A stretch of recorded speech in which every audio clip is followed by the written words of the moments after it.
want to start by asking you, Dr. Singh, Khalistani terrorists and gangsters freely operating in Canada, is Canada the new Pakistan? I wish not, but the ground reality is something else.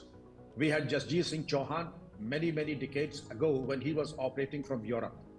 But now Canada, because of the large number of migrant Punjab population in Canada, Canada government has shown a tilt towards the pro-Khalistani elements. And when I'm saying it with due absolute responsibility, that the Canadian government has double standards when it comes to their own assets. I say assets because they seem to have cultivated Goldy, Brar, they cultivated Niger, they also cultivated the lumpen elements. Therefore, Canada needs to look inside and introspect that in long-term perspective, this is going to be very counterproductive and in fact suicidal for their own democracy too.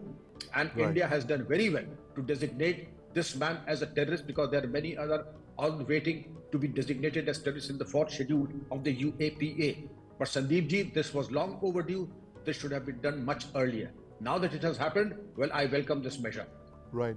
Aditya, now the foreign minister's interview, very significant, where he said that Canada is giving space to Khalistani activists in politics. How important is that interview? You know, at a time when things seem to be getting on with Canada, I mean, we seem to have restored our broken relationship, it looked like. Well, ever since this kind of a fiasco built up between India and Canada, India has been very clear. India has shown Canada the mirror and told them that this cannot be tolerated. One, that in your backyard you are trying to look the other way and give a platform to the Khalistani lumpen elements who are openly being sponsored by Pakistan and perhaps folks in Canada as well. Right. At the same time, the organized crime is not benefiting the Canadians as well. Yeah. The main element here is that India will do whatever is possible to go against the Khalistani elements as per the rule book, as per the law of the land. And that means that we will target them under the UAPA. We will designate them as terrorists, just like Goldy, Brar or Sandeep Singh, his original name is, who actually went to Canada on a student visa in 2017 and ever since has been very active. He was responsible for several killings that have happened in Punjab, the biggest of all, Sidhu Moosewala, and openly took credit for it. So why haven't the Canadians been able to at least arrest Goldy, Brar, his accomplices, or other gang members who have association with Khalistani groups as well? The biggest another example is Gurpatwant Singh Pannu, who is a dual citizen of both Canada and America, and openly not only criticizes and abuses and threatens Indians and the Indian government and Indian journalists, but also roams around with Canadian security. The CSIS and others provide him security on the Canadian soil, on American soil.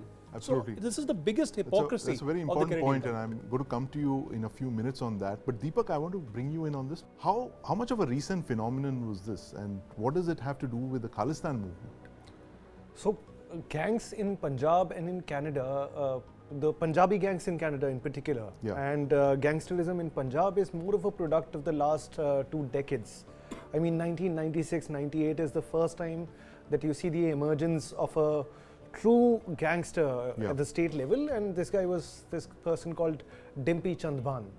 Ever since 1996, there has been a slew of different characters who've taken the role, the latest being Mr. Bishnoi, currently lodged in Tihar jail. But when we talk about the, the connections between lumpen elements in Punjab and the Khalistani separatists, the ties have always kind of been there.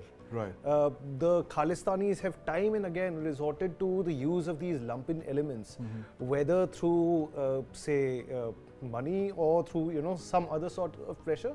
But when it comes to, when the hammer meets the, nail, it's always the lumpen elements. For instance, if you look at the number of attacks that have happened at security establishments in the last 2-3 years, there was famously, a rocket launcher had been fired, an RPG, at a police station.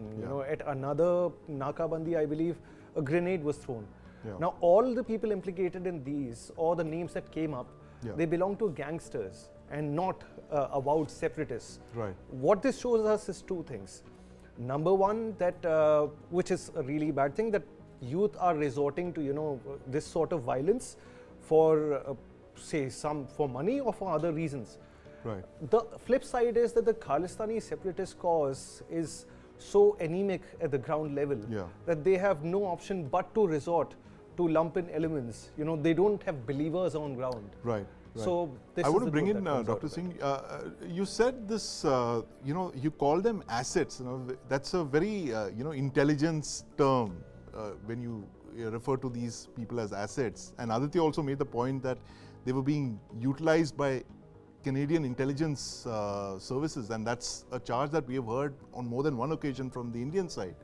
How did this actually happen, Dr. Singh? If you could just tell us this thing of lumpen elements, terrorists, espionage, and foreign intelligence services, are they all linked in some way, in the way that we've seen, say, Dawood Ibrahim being utilized by the ISI 30 years ago? May I suggest that I stand by my charge?